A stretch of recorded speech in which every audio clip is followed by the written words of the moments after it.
Salams and welcome. Thank you for joining me in another episode of the Quran in English Basics for Beginners. A'udhu billahi minash shaitani rajim. Bismillahir Rahmanir Rahim.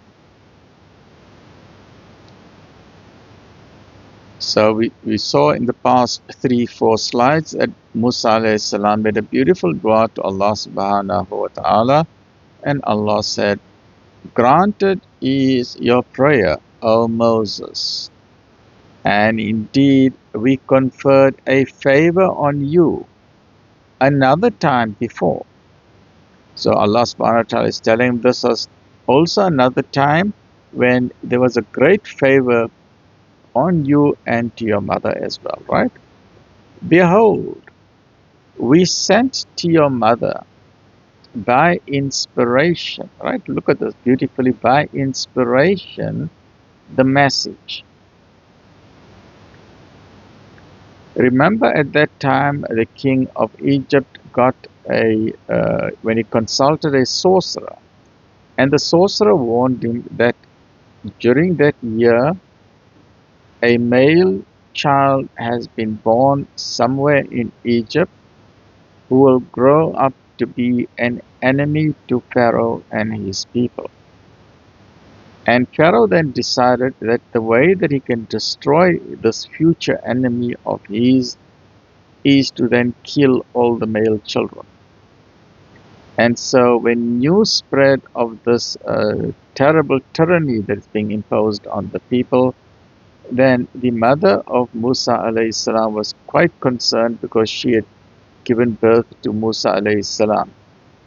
And she was very, very worried about him. And in that, Allah subhanahu wa ta'ala gave her a way out. She did not understand the meaning behind what the instruction is being given to her, but eventually it all worked out for the better, because indeed Allah subhanahu wa ta'ala is the best of planners.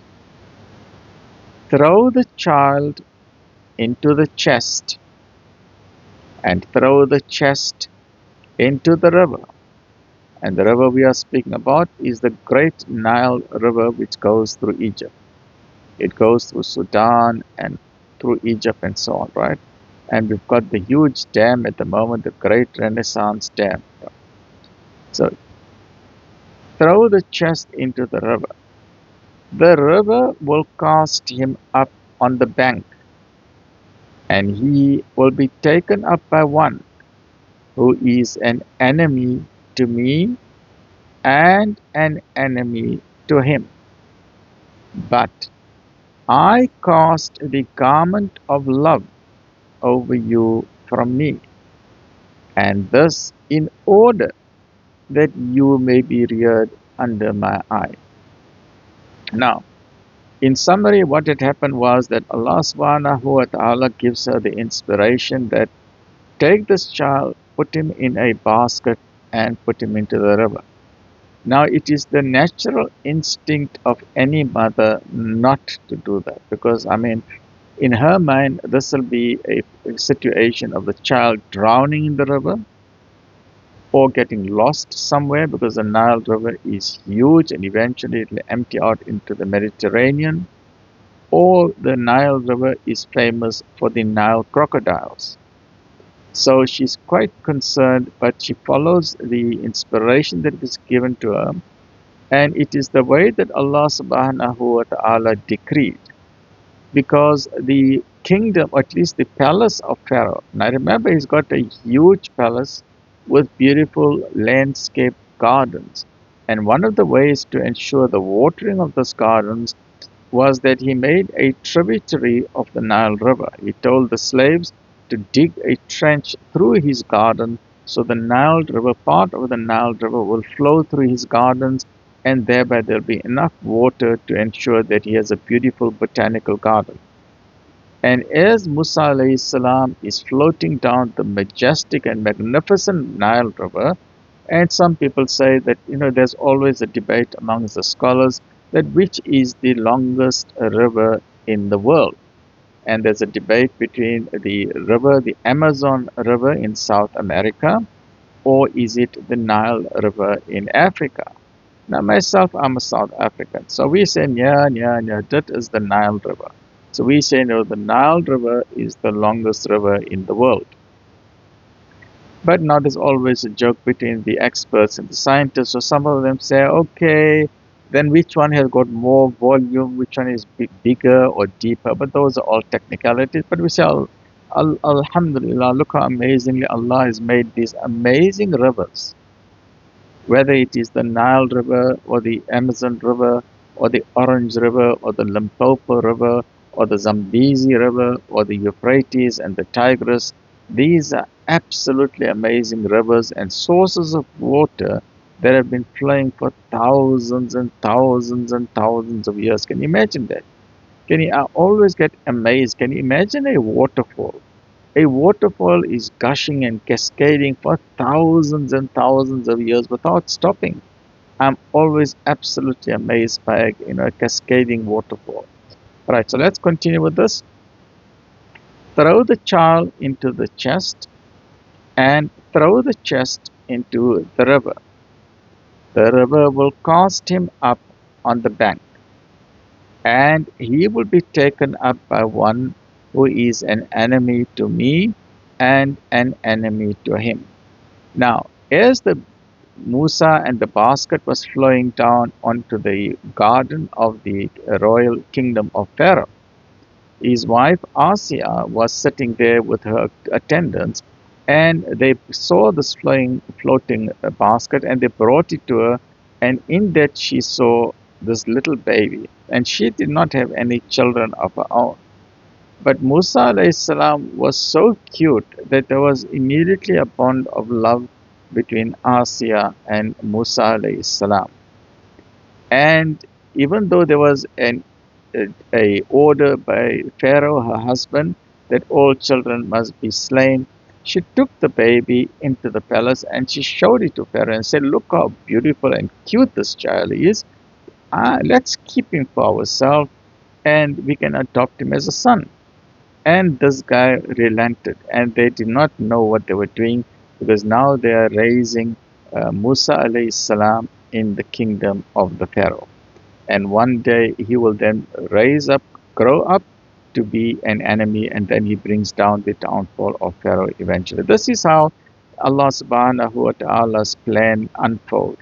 We have our time, but Allah has His own time, and Allah is the best of planners. So Musa alayhi salam as a baby has now entered the kingdom of the royal kingdom of Pharaoh. But it is many, many, many, many years later, through great trials and tribulations, when his goal of defeating Pharaoh comes into fruition. Similarly, we saw in the story of Yusuf alayhi salam. As a child, he was thrown into the well. But it was many, many, many, many, many, many years later that his dream that his entire family is bowing down to him in a royal kingdom, many years later that thing came to fruition. But they had to go through tremendous trials and tribulations and suffering, but they persevered with patience and sabr, right? So, he will be taken up by one who is enemy to me and an enemy to him. But I cast the garment of love over you from me, and this in order that you may be reared under my eye. Behold, your sister goes forth and says, shall I show you one who will nurse and rear the child? Right. So now an interesting thing happened. When Asiya, the wife of Pharaoh, took the child, they saw it's a newborn baby, and they called the various suckling mothers in the city to come and suckle the baby. But Musa alayhi salam refused everybody. So there were two things that happened with the sister of Musa alayhi salam. Initially, when the mother of Musa alayhi salam put the baby and the basket in the Nile River, then she quickly told her daughter, the sister of Musa alayhi salam, go follow the basket as it is moving down the Nile River just to make sure that he is safe. So the sister was running along the papyrus reeds and followed the basket until she saw that it entered the botanical garden, and she saw that, okay, Musa alayhi salam is being picked up now by the royal courtiers and by Asiya, and is now being taken into the palace. So she was happy. She ran back home and she told her mother, this is what has happened. So the sister of Musa alayhi salam is also one of the servants working in the royal palace. And she was observing everything about her own brother, baby Musa alayhi salam. And everyone is now discussing what to do because the baby doesn't want to take milk from anybody. And this is not good, and the baby is crying, and then eventually the baby can become sick. So immediately she said, I know of a wonderful mother who will be able to feed this baby. And they said, are you sure? She said, yes. And she ran home and she called her own mother. And lo and behold, when Musa alayhi salam saw that it is his own mother, and that's how Allah decreed it, he started suckling. And everyone was happy. They did not know that this is the mother of this child, the biological mother of this child.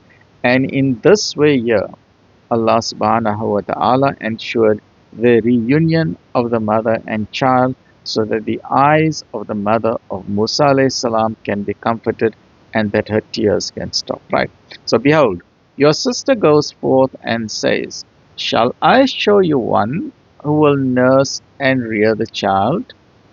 So we brought you back to your mother, that her eye might be cooled and she should not grieve. Then you did slay a man, but we saved you from trouble, and we tried you in various ways. Then did you tarry a number of years with the people of Midian. Then did you come to this place as ordained, O Moses.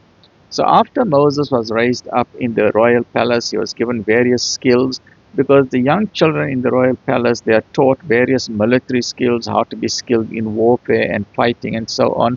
And they are taught various scholastic subjects, as is the tradition in royal palaces all over the world.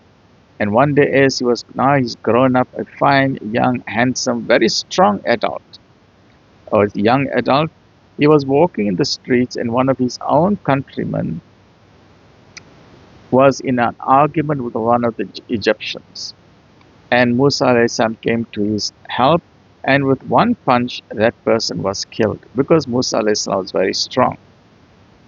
And then he was being persecuted by a decree of murder was enacted against him, and he had to escape Egypt. So he ran away to Midian, where he spent 10 years in marriage to the daughter of Shuaib alayhi salam. And then he was now returning with his family, traveling through the desert. And that's when he then saw this fire in the distance. And that's how Allah subhanahu wa ta'ala just reminded Musa alayhi salam in a short way the summary of his life and how he ended up here, because now his real mission is starting. All of the years that he went through suffering and trials and tribulations was in preparation for this great moment where he is being shown the two great signs. One, that his rod or staff became alive, and secondly, that his hand can shine like a torch. Look after yourself. Alhamdulillah.